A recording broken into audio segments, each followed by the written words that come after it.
It was another day, another Gresham Wagner victory yesterday at Barber Motorsports Park, but today is a new day, and today is a new challenge for the rest of the GR Cup North America field. It's going to be a little bit more interesting with Wagner starting farther back in the field in third as opposed to the pole he had yesterday. But Kyle Heyer, things are on the line for Gresham Wagner as he inches forward towards a championship here in Season 2. Yeah, Gresham Wagner came into this weekend already pretty much clinching the title. Not mathematically yet, but it's so close for Gresham Wagner in that Copeland Motorsports car. But really, the story yesterday was the battle for third and the battle for fifth. Those were where the action were yesterday. I imagine that'll continue, but qualifying this morning shook some things up. Yeah, it certainly did, with Spike Kohlbecker taking pole for Tech Sport Racing. That's going to be a big storyline, and as we have seen over the course of this racing weekend, it's all about packs, as it always seems to be in Toyota GR Cup North America.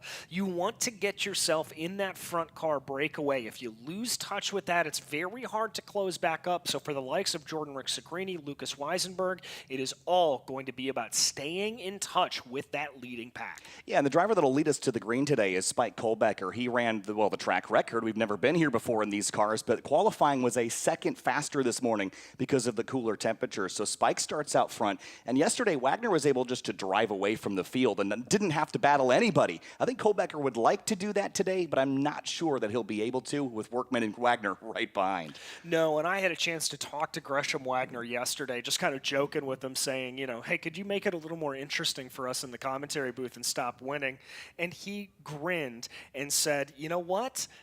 This is one I was always going to win. I love this track. And he was one of the drivers, as we mentioned yesterday, that had prior experience here a couple of years ago. A lot of the drivers, like Lucas Weisenberg, had never been here before, and their first laps on this racetrack were on Friday during practice. And one of those practices was wet, so that not a lot translated to the race yesterday.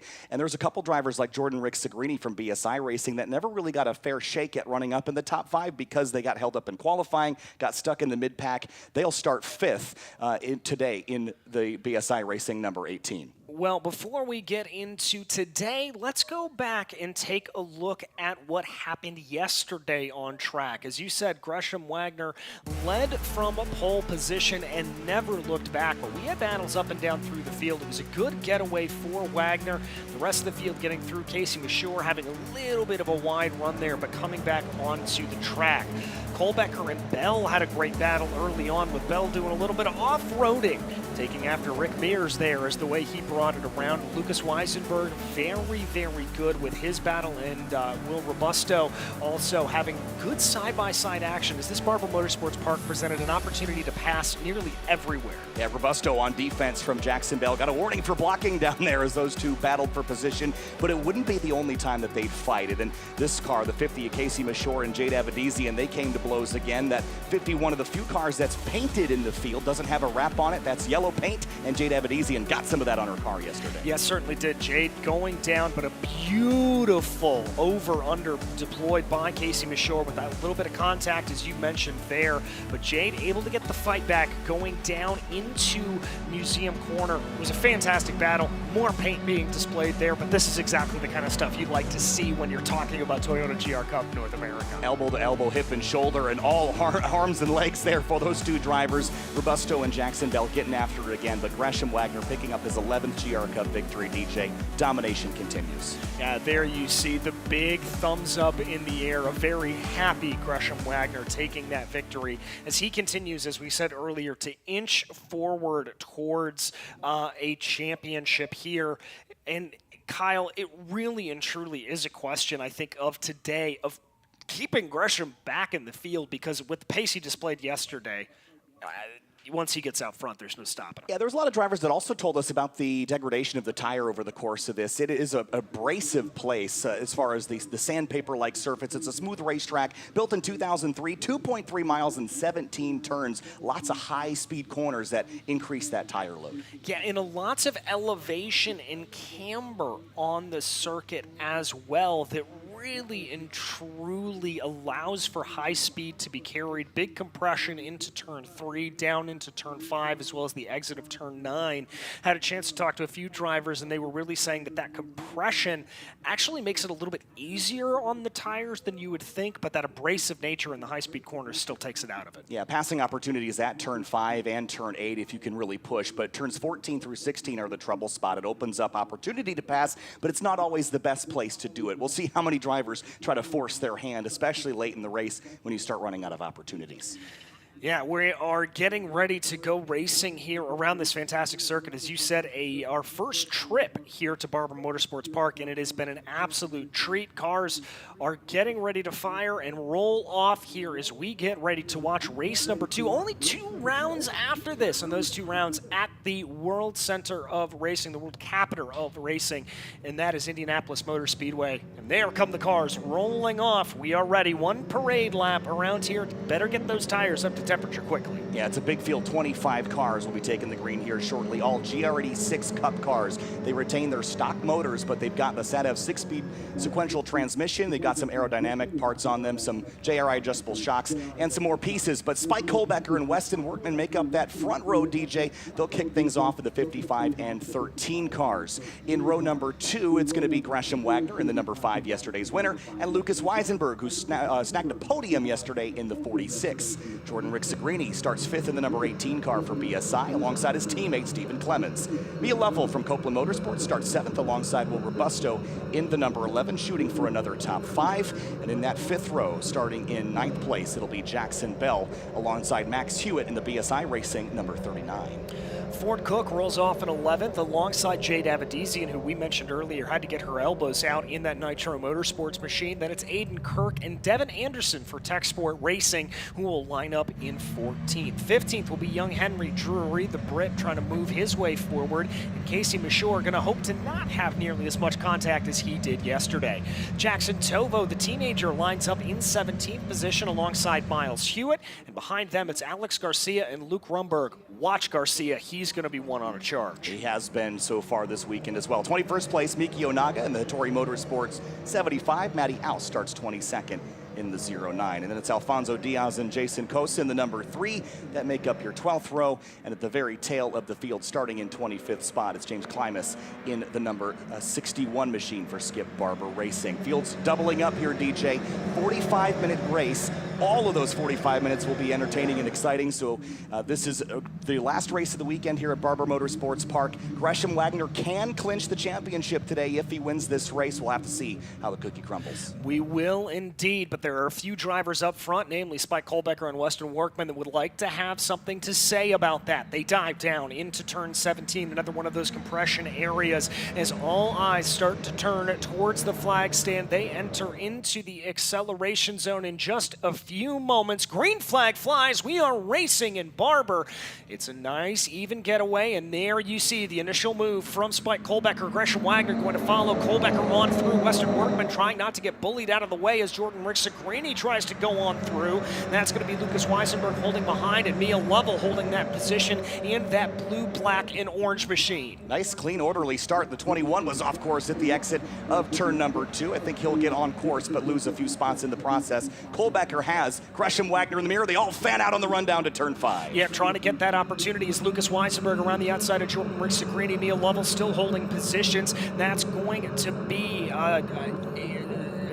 Will Robusto with a little bit of a move as they go. Jackson Bell trying not to get mired in position. Stephen Clemens also in that back. The front 3 in single file order, but the same can't be said for the rest of the field. Well, Clemens and Lovell side by side. Jackson Bell dropping tires in the gravel to the left of the rumble strip there.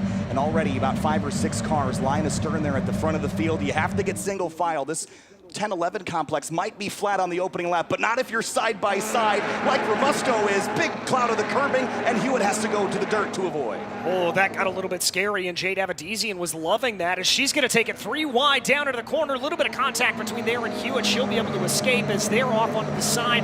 Is the 11 of Robusto trying to just hold on for dear life as Avedizian tries to make it around the outside. And Henry Drury in the 88 finished down at the bottom of the order yesterday after an issue. He's looking to try to advance here early. early, but it is chaos out the windshield there with the 21, 24, and 11 fighting for a top 10 spot. Yeah, and Ford Cook is loving this as well. He's able to close into the back of Avedisi and takes a little bit of a poke. That's Jackson Bell and Stephen Clements looking this way and that way. Mia Lovell holding station there. She runs in 7th place with her teammate Jackson Bell directly behind her. Yeah, Jackson Bell has been a little bit on the back foot compared to the last few rounds, but the door opens on his teammate here to the inside of the Alabama roller coaster.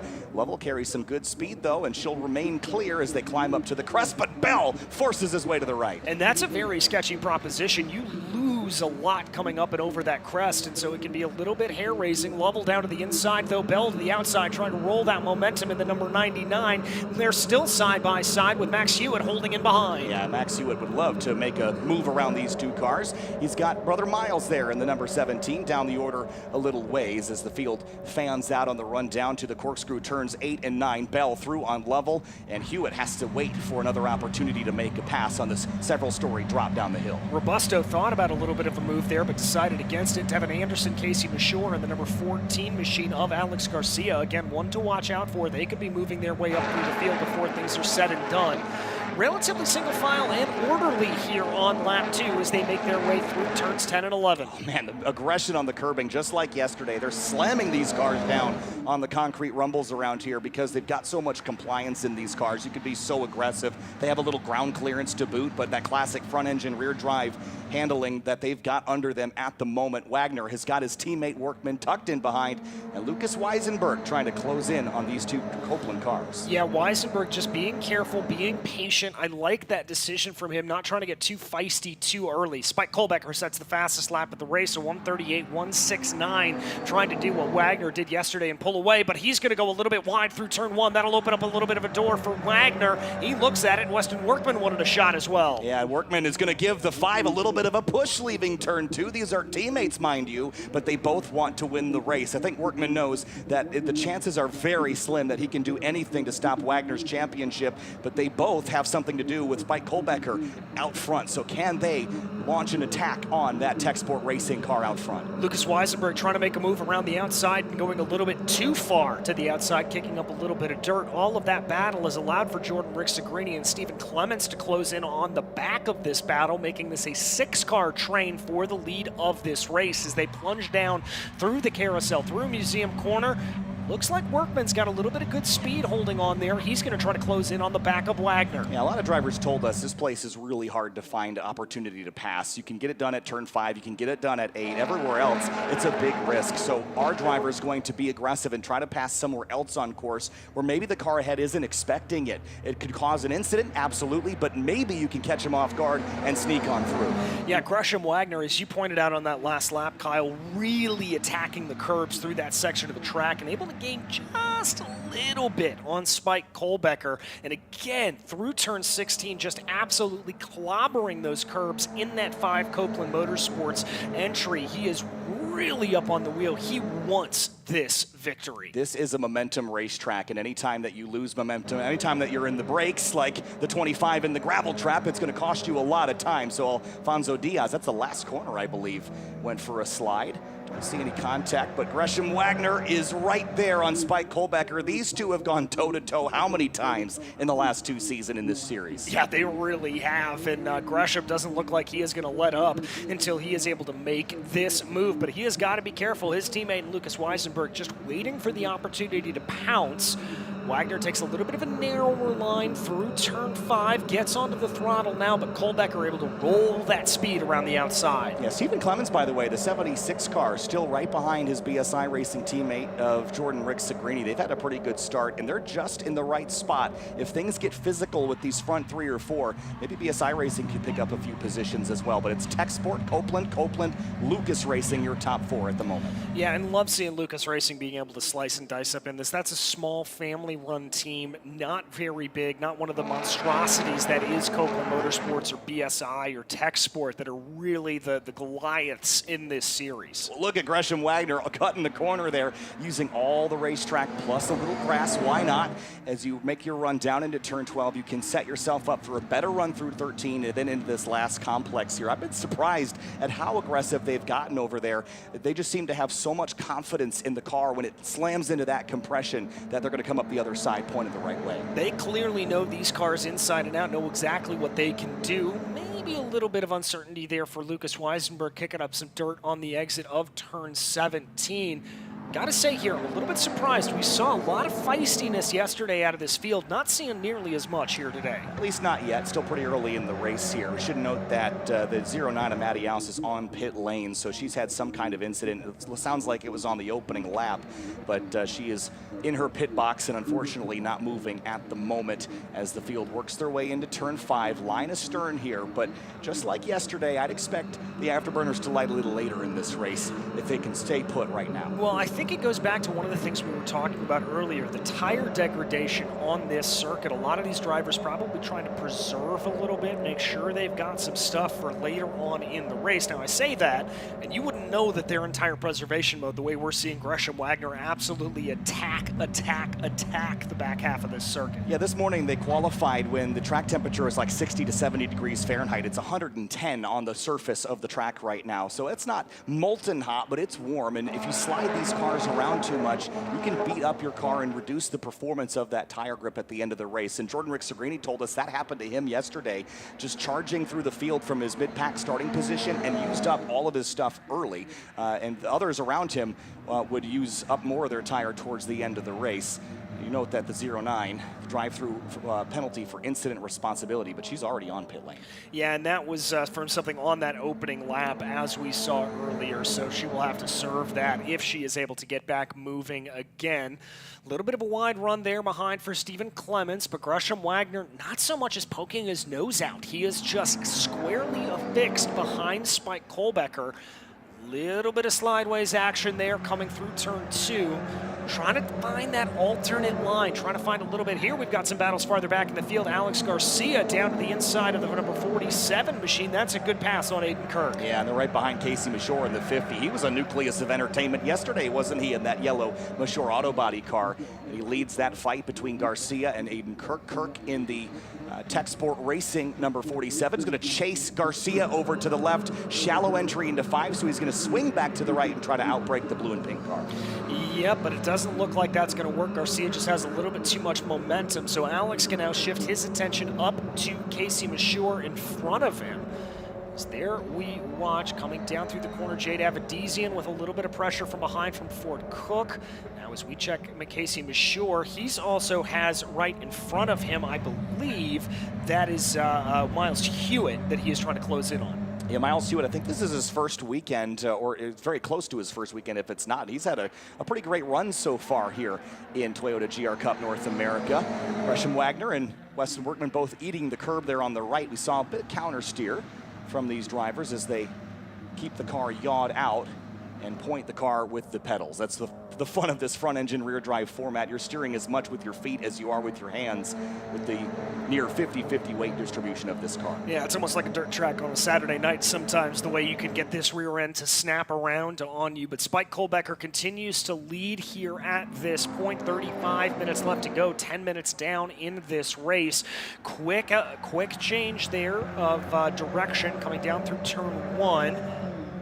Here comes Gresham. Now, I've got to give credit, though. It's not a whole lot, but it looks like Kohlbecker's starting to grow a little bit of a gap on Gresham Wagner. Yeah, when Gresham was really tight to Kohlbecker, it seemed like Spike was making a few mistakes that just kept them close together. But now that Spike's got some breathing room, you can see how much smoother he's driving, and it's gaining him some time, half a second to stand. Here comes Ford Cook on Jade Avedizian. That car walking left and right. She's deep in the brake pedal there in the Mobil 124. Yeah, don't love that move under braking necessarily from Jade, but clearly no harm, no foul there, and Ford's going to hold in behind. But Ford also has to watch out Henry Drury, who we talk about quite often, Precision Racing LA with PT Autosports, a great program, really focusing on drivers that come to racing later in life or maybe didn't think of racing as the way to go, giving them a lease to go racing. But now he's got to watch out because Devin Anderson from Tech Sport Racing is all over the back of that Panda embossed machine. Yeah, 4-car race for 11th place at the moment. Anderson using every ounce of the road on the left through turn 11 and chasing Henry Drury. And you mentioned Henry, he got his first podium back at Road America a couple of weeks ago. A strong run there, but yesterday things didn't go to plan. Hoping to turn things around today as he runs just outside the top 10. And you may have noticed that little patch of something on the road there coming down into turn 14. That is fine. That is a little bit of oil dry that was left from a previous race. And true to form, number 24 given a warning for blocking. As we take a look here, the number 31 of Luke Rumberg off track. Not sure what happened to Luke there in that RVA Graphics Motorsports by Speed Syndicate machine. At turn 13, there's also an investigation about that car and the 25. We saw Alfonso Diaz spun out earlier in the race. I think there might have been a coming together between those two cars, so it goes from bad to worse for the 31. All the while, Jade Evadizian's got her mirrors full of the 21 of Ford Cook in that purple and black car. Moves there to the inside, as does behind. Here comes Ford Cook thinking about a move into the inside of Evadizian. Evadizian gives him enough space, but is able to roll momentum around the outside. Henry Drury is in the flip of that, holding to the inside line, holding off an attack from Devin Anderson. Both drivers ahead will be successful, but Anderson's got a little bit of a run here coming down in Museum Corner. Yeah, tough to make this outside move work here, so he might have to be patient and stay put. For now, big bobble from the 88 on the brakes on the downshifts there as he rolls into turn 8 and 9. And the fun part about these single make championships, everyone's got the same car, so all of your advantage comes from the driver behind the wheel and the way your team sets the car up. It's just fun to watch these mono-e-mono battles. Yeah, it certainly is. As we watch Devin Anderson trying to hunt to the back here of Henry Drury. Thought about a little bit of a move there through 12, but that won't play as now they climb the hill up in over 13 before diving down into 14, 15, and 16. This triple apex right-hander. Ford Cook hunted for a little bit of an opportunity on Jade Evadizian, but one that just simply did not come. Yeah, Jade let the car walk out to the left of the track a little because I think she saw Ford trying to make a move to the outside. If you could put yourself on the left at turn 16, you've got the preferred line in the final corner. Jade read that pretty well and defended there. Drury on defense from Devin Anderson. Anderson didn't have the road to break on the outside. He'll try to cross over and cross under here at turn 2. Not quite able to get it done. A good defense there from Henry Drury, just parking that number 88 machine right on the apex. And Jade Evadizian wringing the neck of that 24. Had the left rear tire out in the dirt beyond the rumble strip. She has got her hands full right now in the battle for 11th. Ford Cook has another look pretty late, and here comes Anderson's surprise move down the inside of Drury. Now that's how it's done. Hopefully Ford Cook was looking in his mirrors and he can take notes on that. A very, very late maneuver for Anderson, but look at this. Henry Drury fighting back, and he's going to have that preferred inside line going down into turn 8. Cook thought about a little bit of a look. Does Drury make it work? They're going to lean on each other here, too wide through this section of the track. Rarely does it come to blows, and that's exactly what happens. Yeah, mirrors folding in. More contact, and the 88 and 22 go off track together off left at the exit of turn 9, both bouncing over the grass, and it appears that there might be some significant suspension damage to the 22 of Anderson. Yeah, he is slow rejoining the track here at this point.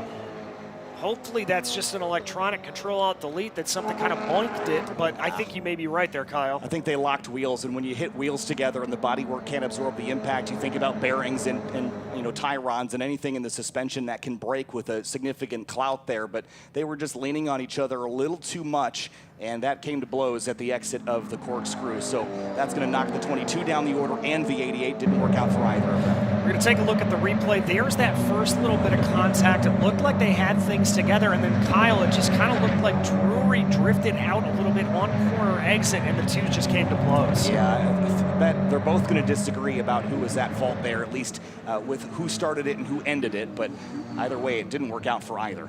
No, it certainly didn't, but who this race is working out for right now is Spike Kohlbecker up at the front of the field. He continues to lead Gresham Wagner by nearly half a second here at this point, so he's got good running. We're going to check back in on the battle for 11th right now. Jade Evadizian still holding off the advances of Ford Cook, and Cook really giving it all he's got here. Yeah, Jade's been really driving in the mirror this weekend, hasn't she? She had Mashore in it yesterday. Today it's Ford Cook, but she has just been a busy bee keeping everyone behind her, and she's doing a nice job at the moment. P11 trying to move forward. Wow, look at this battle here for third place. Oh, were there some pieces flying up there potentially? There may have been a little bit of contact between Lucas Weisenberg and Weston Workman. This is the battle for third. Workman holds it in that orange and white machine.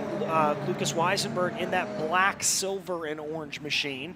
little bit of a bobble there, a little bit of a wiggle for Weisenberg coming up and over the crest, but everything will be nice and close. Yeah, with how on the limit you are on those back straightaway chicanes, it's really hard to run side by side. So I think they were door to door, and it was just a conceding moment for the 46 of Weisenberg. We should be able to get a look at this here as they came up the back straightaway. Lucas on the outside. There's just not enough room there. Just the slightest of touches, bounce over the curb, and you just see a couple glitters of something flying in the wind there. Just a little bit of rear bumper coming up there. I don't think that damage is going to be enough to really affect either of the cars, but Weisenberg definitely starting to get his blood up here a little bit. He wants this position. He wants to go 2 for 2 on a podium. Yeah, and I think he was just trying to tuck in behind. It just didn't quite time it right. The nose on these cars is fairly short because of that Boxer 4 engine, so you can be really close to the car ahead and not make any contact. Couple BSI racing teammates, 5th and 6th, and then the Copeland Motorsports, Jackson Bell running in 7th. Yeah, and this is a nice little battle right now with Jordan Rick-Sagrini, Stephen Clements, and Jackson Bell, as you said, holding up the tail end of this. Not really all over each other like we've seen a couple of these drivers do thus far, but this one, like a lot of these other battles, just kind of percolating, waiting to fire off here. I'm getting the sense that as we cross over the 1/3 mark in this race, these battles are going to get electric sooner rather than later. Yeah, they have split up though, haven't they? We saw yesterday, the front drivers really space out, and then it was the battles for 3rd and 5th that got exciting. And again, the same thing is happening here in this race with Kohlbecker and Wagner kind of lighting the afterburners and everyone else left to fight for the scraps. Neil Lovell continues to hold off the attacks here from Hewitt and Robusto. This is for P8 right now. Lovell in that black and Dayglow and blue machine. The blue and black there of Hewitt, and then the orange and white of Robusto. Maybe a little bit of an opportunity there for Hewitt. He thought about it coming down through turn 16, but that didn't play out. He'll have to tuck behind the Copeland Motorsport driver and just hold on. In the same way that drivers told us it was challenging to pass, everybody said it was fun to drive. You get into a rhythm here. It's a fast-flowing circuit, and I think drivers really enjoy attacking it. It's got camber in the corners. Your corner speeds are really high, but it opens up opportunity for mistakes. Lovell drops a tire, and here comes Hewitt opening the door to the inside. It's tight quarters here, down through the Alabama roller coaster. Getting onto the grass was Max Hewitt. He's going to try to hold on against Mia Lovell. It's a shorter distance from point A to point B, but can Lovell hold the momentum? There's a little bit of contact with Jackson Bell as he tried to send a big move down into turn 5. Jackson Bell was behind both those cars, so he got around both of them and got knocked out of the way to get between them. And Robusto way out sideways, slipping and sliding, got one tire in the grass. That was a great save there as these three continue to scrap for 5th place. And that's Jordan Rick-Sagrini holding off, and that is going to be Jackson Bell able to make the move on Stephen Clements. Lovell thinking about a lunge down into Museum Corner, but just not able to get it to play on Max Hewitt. Somebody lit the fuse in these battles. All of a sudden, they're popping off pretty quickly. And Jackson Bell, again, was trailing the BSI cars, and all of a sudden was ahead of both. We saw him slip, and then he landed between them. So Jackson on a mission, on a move. So is Lovell and Max Hewitt. These two are trading spots for 8th place at the moment. Mia led this battle to the stripes, so Max has gotten around with that brave move to the inside at turn number 2. Here's the battle for the lead, and it is so tight between them. It is bad news for fans of Henry Drury, by the way, as the car 88 has been given a drive-through penalty for incident responsibility. That was that issue that we saw between himself and Devin Anderson. Yeah, that was a tough one. Again, just he and Devin going at it, and I think potentially tempers there, but either way, it put the 22 down off to the left. We didn't really see what happened to the 22 after that. He's down 3 laps now. Unfortunately, Luke Rumberg is down 4. Matty Oust appears to be out as it stands. But Kohlbecker and Wagner, they're separate from the rest of the field by 2.5 seconds. This is what Wagner would like, though. This is the lion separating the gazelle from the rest of the herd, and I think he's ready to pounce. Yeah, he's just waiting because, again, if he takes this victory here today, he will claim the championship in Season 2 of Toyota GR Cup North America.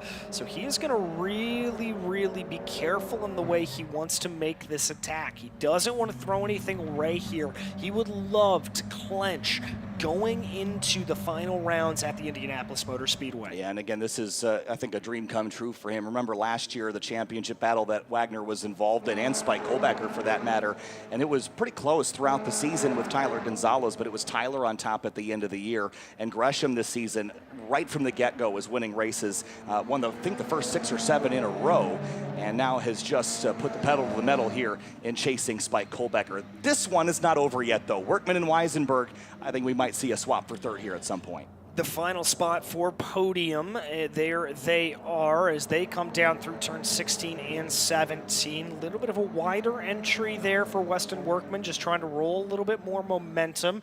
Certainly worked there, I think, for him.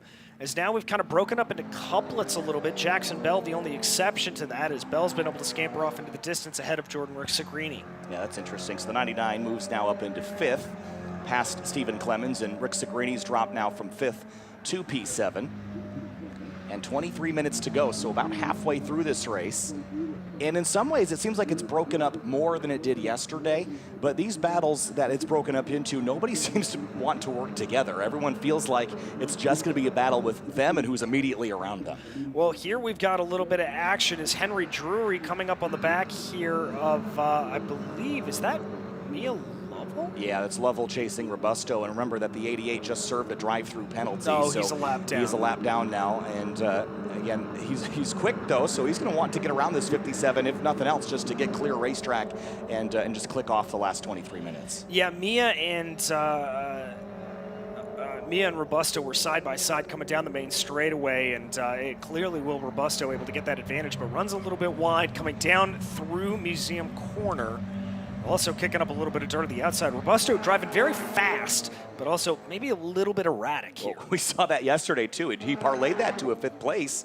But today, the qualifying didn't put him quite as high up in the order. And I think I've said all season long that qualifying is one of the most important sessions of the weekend because of how close the field is at the front. It's so hard to make up ground. And if you have a tough day in qualifying, it just makes your job so much harder come race time, especially at a track like Barber Motorsports Park.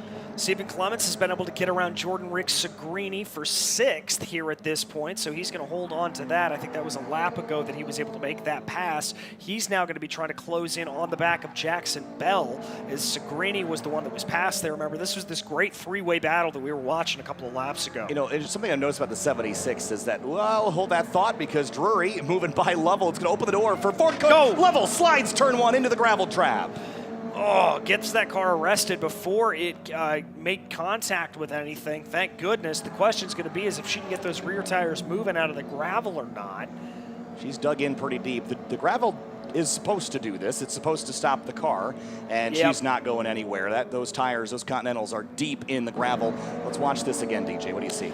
Well, it comes down in. Drury just makes it. Mia offline. We've had a couple series out here at this point already, putting down different types of rubber. I've got to imagine there is a little bit of marbling onto the outside of the circuit, and that's exactly what Mia got caught up into. She got out into the gray, and she got herself beached, and that's going to bring out our first safety car. First safety car of the weekend, right? The Ford GR Cup in North America. So it's going to bunch everybody back up here.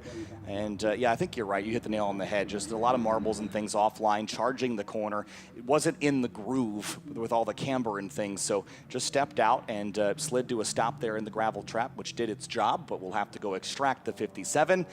And I don't know how I feel if I'm Kohlbecker or Wagner. If I'm Gresham, I probably didn't want to see this yellow because I had the leader right in the crosshairs, and now I've got a bunch of hungry drivers that'll be ready to pounce on the restart. Yeah, this can open up an opportunity here for Weston Workman, Lucas Weisenberg to close back in on this, and now Wagner's going to have to play chameleon a little bit, looking ahead and looking behind, and so that's going to be a little bit tough for him, I would have to imagine. For Spike Kohlbecker, I don't think this makes any difference for him, because Gresham was going to be right behind his rear wing no matter what happened. This is just a different way to have to deal with it. Yeah, I'm torn. I think for Kohlbecker, it could actually be a benefit because now you've got drivers attacking Wagner, which could at least distract him for a moment. And Spike has had great pace. He has the best lap of the race at a 1:37.957. So I think I like the 55 in this position at the moment.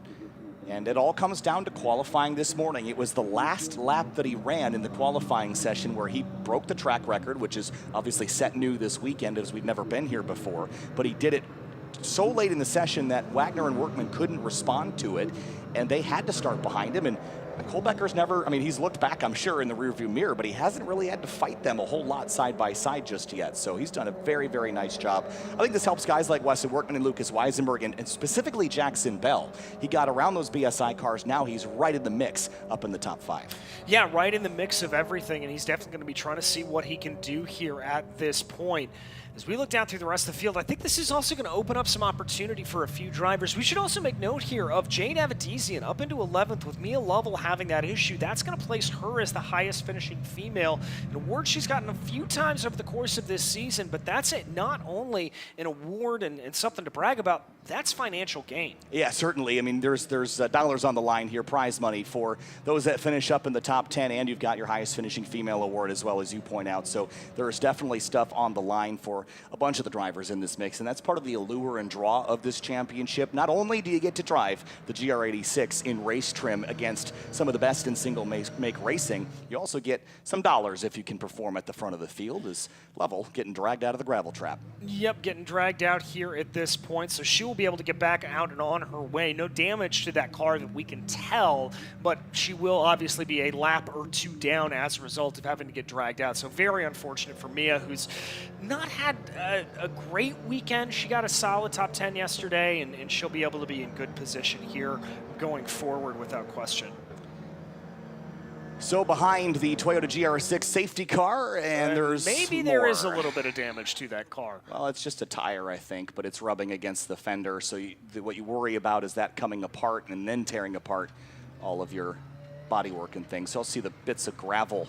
And that's going to be a consideration the next time around, because going through there at speed with all those bits of gravel, that could reduce the grip for the next cars through. Well, very much, as we were just talking about with marbles offline, that gravel offline, it's going to be like literally walking across a field of marbles for a lot of those drivers that you're going to be slipping and sliding. And you can see right now drivers weaving back and forth and back and forth. That's not to get heat into the tires necessarily.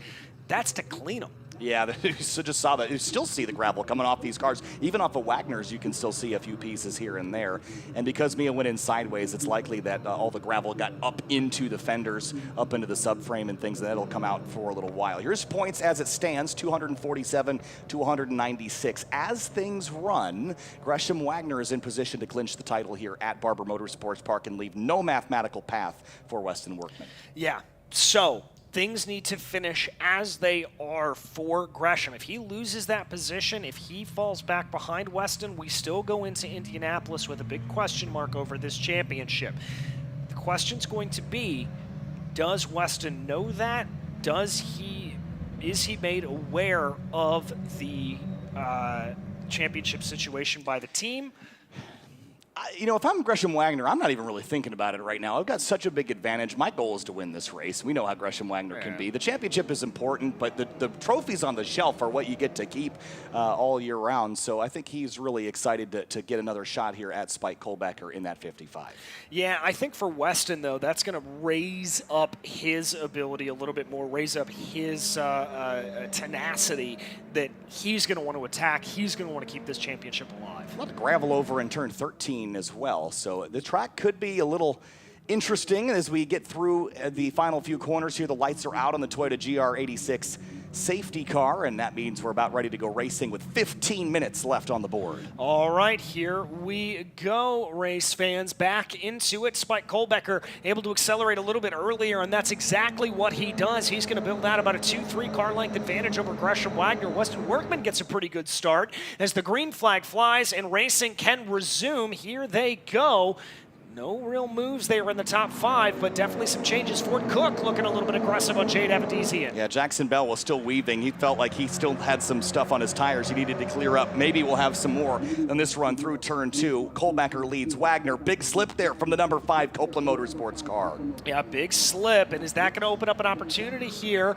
Workman certainly knows those championship combinations and permutations. He's going to look. Wagner, an aggressive line down to the inside, maybe trying to cover him off, but it looks like at least mid-corner corner. Workman's going to roll better speed. Yeah, there's some battles behind them as well there. Jade Evadizian, that 88 car is still a lap down, right in the midst of that battle between Evadizian and Ford Cook, but it's single file down to the run of the Corkscrew and Museum Corner. All right, here they run as they come down through the corner here at this point. A little bit of side-by-side. That's Alex Garcia poking out of line, as it looks like he's going to try to move his way forward on the number 47 machine of Aiden Kirk. We called his name a little bit earlier on in the race, but very single file, very orderly for this whole field. Yeah, Aiden had his hands full there. He had full lock to the left down through the Corkscrew trying to cling onto the car. Got in there pretty hot. Kohlbecker, a fantastic restart, but Wagner is hungry, and look at the gain for the 5 through turn 13. It's a car length and a half. Car length and a half here as they go. Kohlbecker just trying to hold on to this as much as possible. He wants to get this advantage back with under 14 minutes left to go. Yeah, he is so close too. And, you know, even though he wins a bunch, I think he still could use another one on the shelf. That's what he's thinking here in the final 13 minutes and 40 seconds. But what risks do you take? Mathematically, as we've said, the 5 car is already in a position he needs to be in.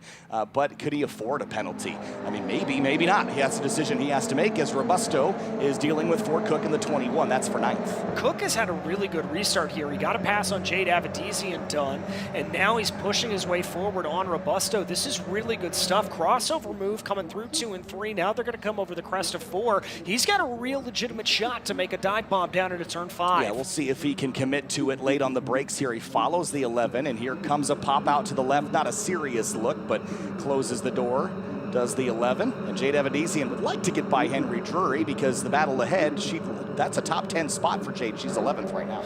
11th right now. Big pop out of line there for Henry Drury. I think that's him just falling to the back of the field, letting everybody on by, at least letting Jade Evadizian on by, recognizing that fight up ahead is not his.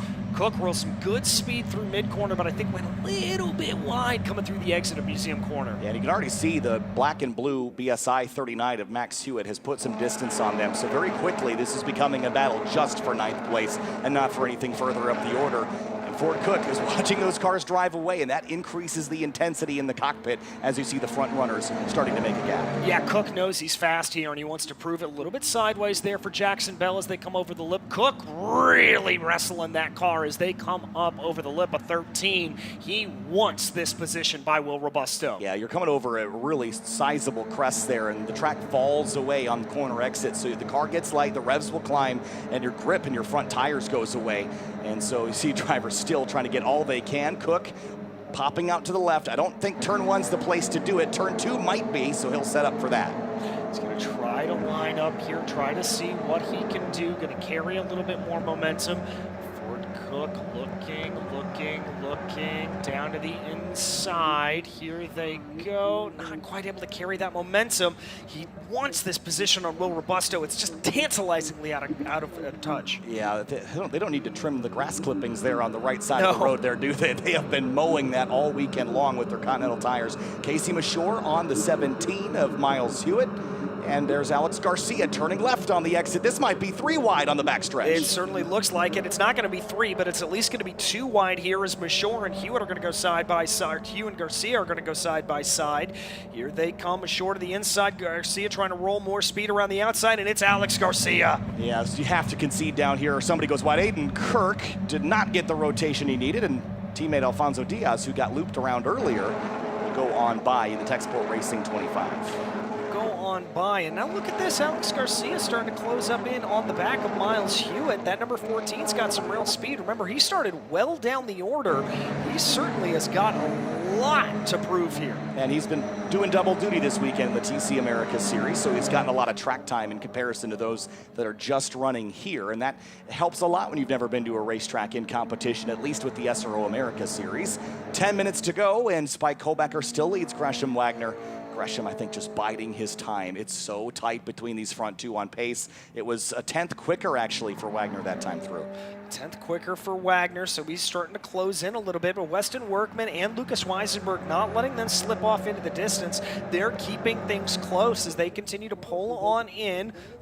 Looking here, Wagner, I don't think he's close enough. He's about 2.5 car lengths back of Spike Kohlbecker. Just not quite there to be able to make that move. No, so if Gresham gets alongside Kohlbecker, this blows this race wide open for Workman or even Weisenberg, because we've seen how many times do these battles get physical here at this racetrack. It's so challenging to make passes unless you're Alex Garcia, who made a great pass on Miles Hewitt. Hewitt turns left on the exit, over-unders him, and this classic side-by-side battle we've seen all weekend continues down towards the corkscrew. Yeah, that's going to be Alex Garcia. I think with the advantage down to the inside, unless Hewitt can really dive that car in deep. It was right the first time. Alex Garcia holds on to that position. Yeah, conceding. You race to the corner, not through the corner there on the run down the hill.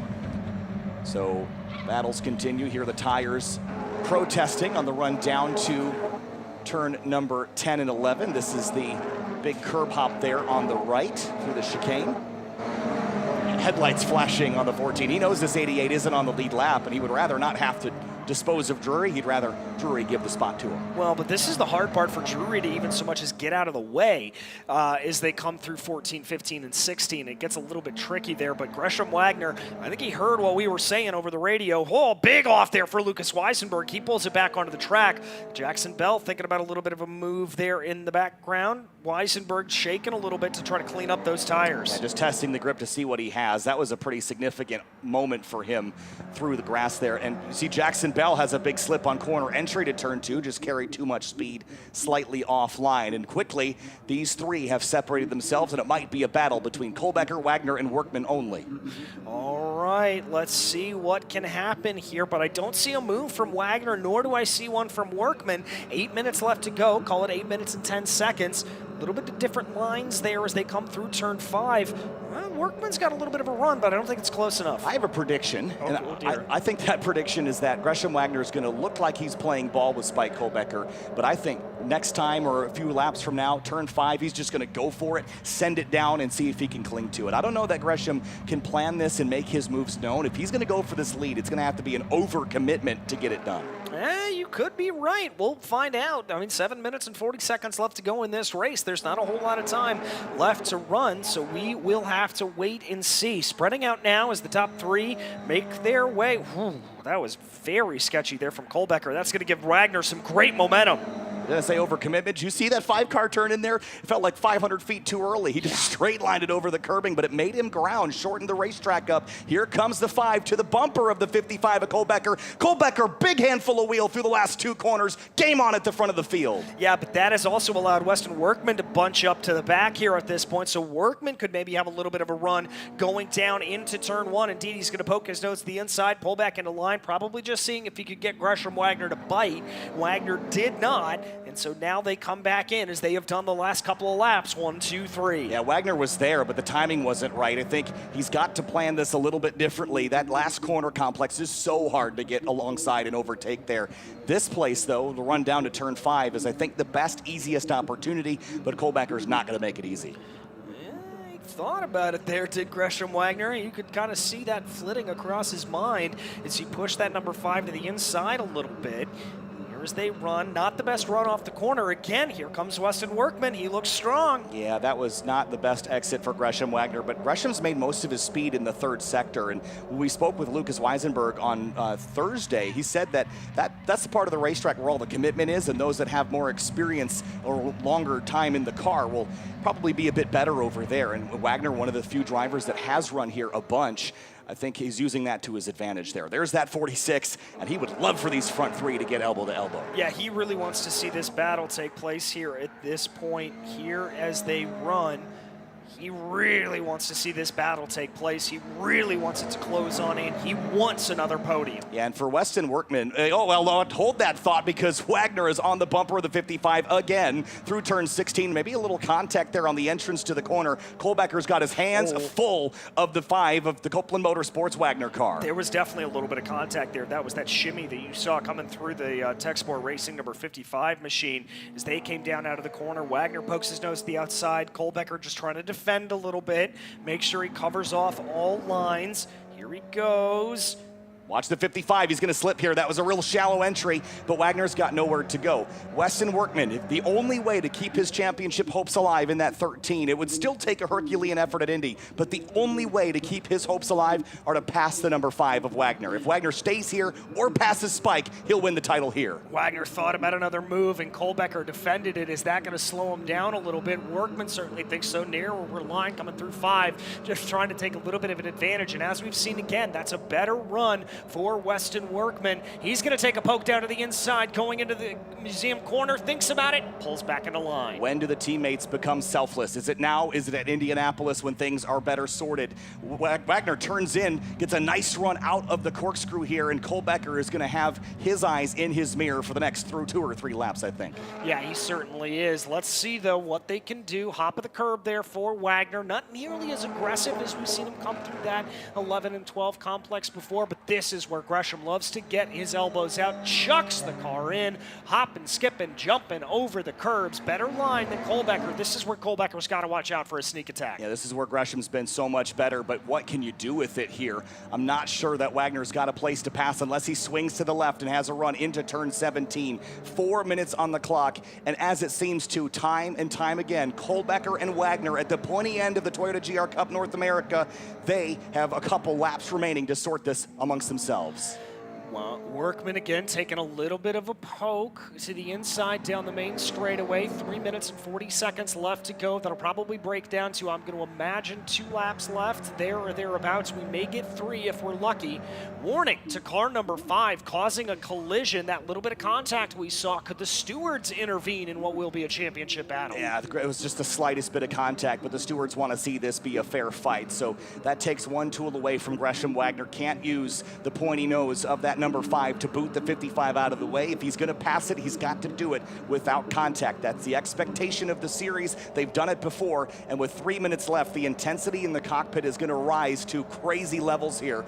Boiling brake fluid and their race cars here at the end of this race. It is going to be fun to watch. It's going to be very fun to watch, and it's going to be very fun to see just how aggressive. I know we've talked about Gresham Wagner this entire time, but I'm watching Weston Workman. I want to see what the driver of the number 13 is going to do. If he is going to send this car and put it all on the line for a championship. I think if Workman thinks Wagner can get alongside Kohlbecker, he might let him and try to pick the pocket of both of them at the end. If he doesn't think the 5's going to get there, he might take it into his own hands here. Through turns 14, 15, and 16, the triple apex right. Wagner 2 car lengths back, 2 minutes and 25. It should be 2 to go this time through, DJ. Here they go. Not seeing any contact this time, but Wagner again closes that gap to Kohlbecker. Kohlbecker with a little bit of a wider arc through the corner. I think that allowed him to carry more speed.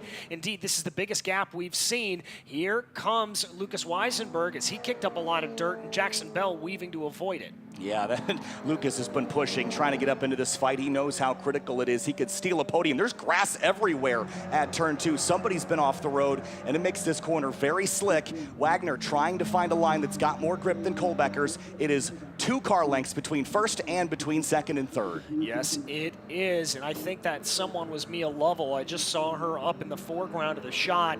Is Wagner deep but narrow line? Does that open up an opportunity here for Weston Workman on the exit of the corner? Not quite, but they throttled down, got a better run. Gresham was getting beat in this area of the racetrack. I think he still is, but I don't think his disadvantage there is more than his advantage in the last sector. That's where his speed has been found. 1 minute and 25 on the clock, and this is going to be a bare-knuckle brawl between Kohlbecker, Wagner, and Workman. Here they go. It's time for things to get a little bit crazy. 1 lap to go at the line for your leaders. Kohlbecker's got a little bit of an advantage over Gresham Wagner, but this is the part of the track where Wagner can close in. Can Mia Lovell be a factor in this? She's a Copeland Motorsports driver. Now, the blue flags are not mandatory get-out-of-the-way flags. They're just advisory here. Could she potentially assist by making it challenging for Kohlbecker to get by? They might catch her on the final lap of the race. They might indeed. Here they come through 14, 15, and 16. Gresham Wagner again with that narrower, seemingly faster line down through the corners. Kohlbecker's got about a car length advantage as they come through turn 17 for the penultimate time. White flag flag is in the air. 1 lap to go from Barber Motorsports Park. Yeah, I think for Gresham Wagner, if he can nail turn 2, it's going to be either turn 5 or it's going to be the last sequence of corners. Kolbecker's in really hot into turn 1, uses every inch of the road on the rumble strip there, keeps it tight. Wagner has to make up half a car length here. He's got to try to go. He gets on the power there as they come down out of 2, now to 3, coming over the crest of 4, and Kolbecker's extending an advantage. That's 2-3 car lengths. It's not enough for Wagner. I don't think he's going to get him here at turn 5. It's going to be setting up for the remainder of the lap. It's a big, deep lunge on the brakes into the 5th corner. Kolbecker's in there deep as well. Wagner tried to pout the throttle there at the exit of the corner, but it did not work. And now Workman might see that the opportunities are closing. This is it. This is one of the last opportunities here if your name is Weston Workman, but with about a car length and a half disadvantage, I don't think he's able to get the move into Museum Corner, and indeed he's not. He's got to try to keep it together here at this point. Gresham holding in on the line. Kolbecker with a good line coming out of turn 8 now into 9 and 10. Yeah, this is the last run down the backstretch here. Wagner is going to get one more opportunity, and it's going to happen in the last sector, but he's too far back, so does Workman take this into his own hands? It's the last chance for Weston to keep his championship hopes alive. He needs to pass his teammate, otherwise Wagner clinches the title here in Barber. Wagner chucking it into the corner here at this point. He's closing in on Spike Kolbecker through 14,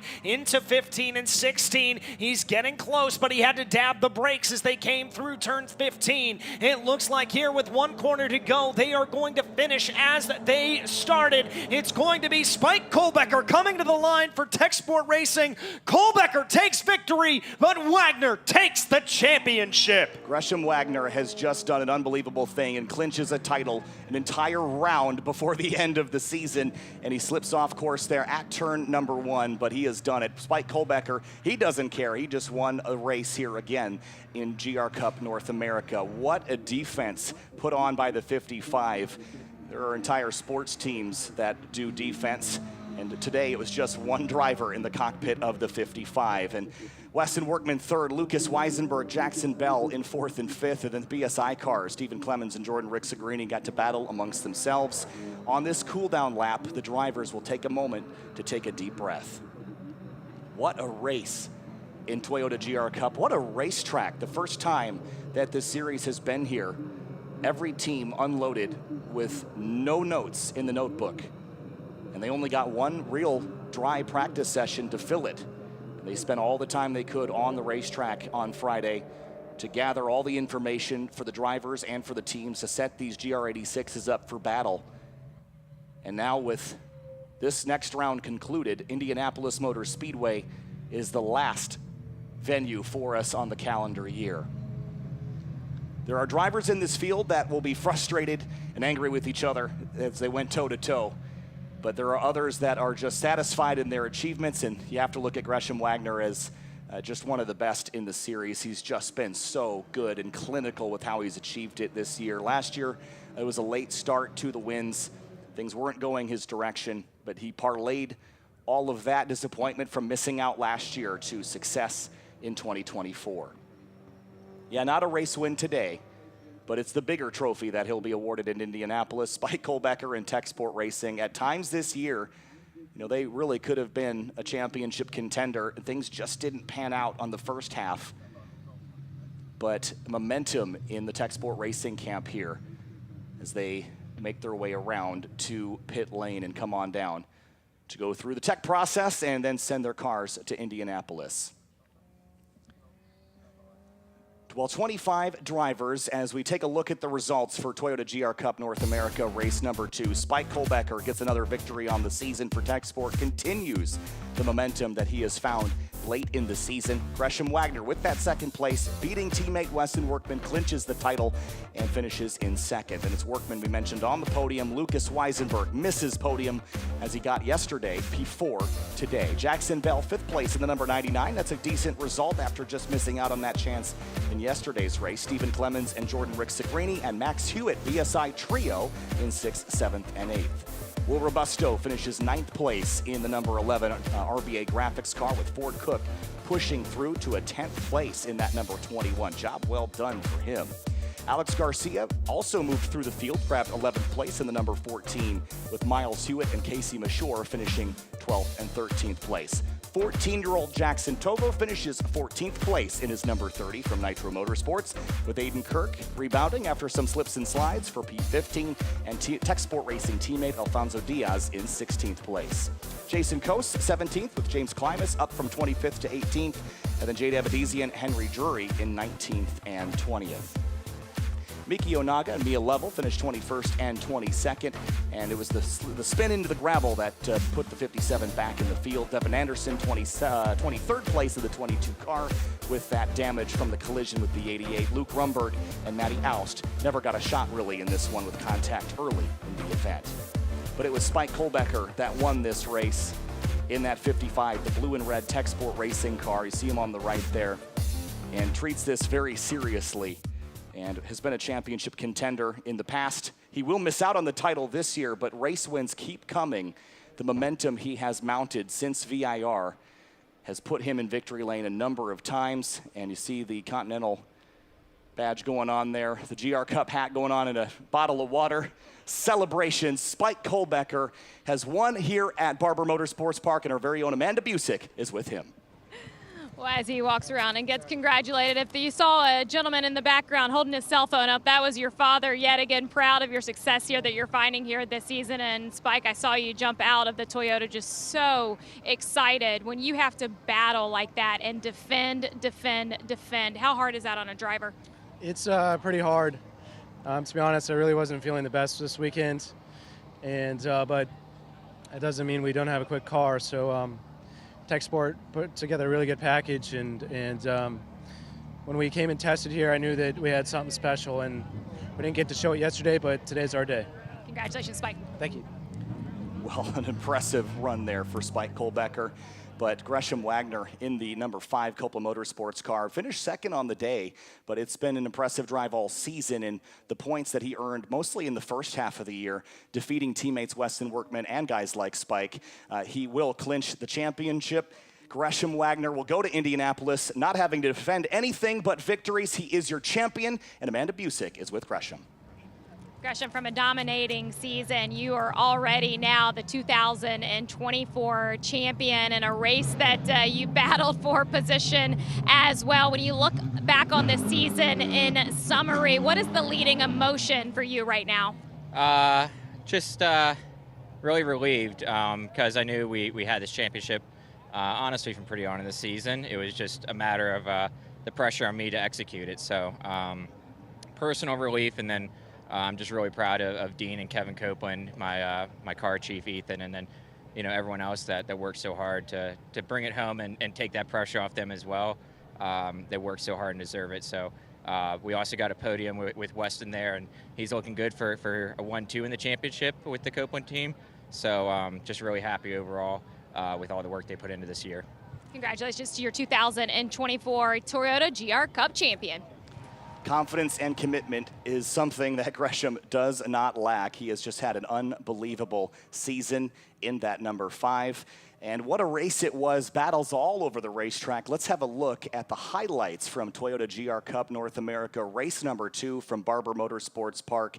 It was pretty exciting right from the get-go. A nice launch there from Spike Kolbecker, who earned pole late in the session, and a big commitment here on the opening lap from Max Hewitt in the 39 and the 11 of Robusto. There's Spike Kolbecker going for a ride through the grass on the opening laps here, and then the 24 of Jade Abadizi and Ford Cook going at it. This little battle between the 88 and 22 came to a head, more contact on corner exit. It was a penalty for the 88 and crash damage for the 22 that took those guys out of the race. Lucas Weisenberg trying to sneak by Weston Workman in the 13. Workman said no thanks, and Weisenberg had to take a clout of the curb. BSI Racing got sandwiched there with the Coppola Motorsports 99 of Jackson Bell, and Bell managed to make his way through as Mia Level slipped and into the gravel, brought out the full course yellow that bunched the field up. On the restart though, Spike Kolbecker, Gresham Wagner, and Weston Workman were the top 3. They tried to break away from the field as Spike held back monumental pressure. He was the cork in the bottle for sure, but it wasn't able to crack the number 55. Spike Kolbecker wins the race. Gresham Wagner wins the championship. And the next race will be at Indianapolis Motor Speedway in October.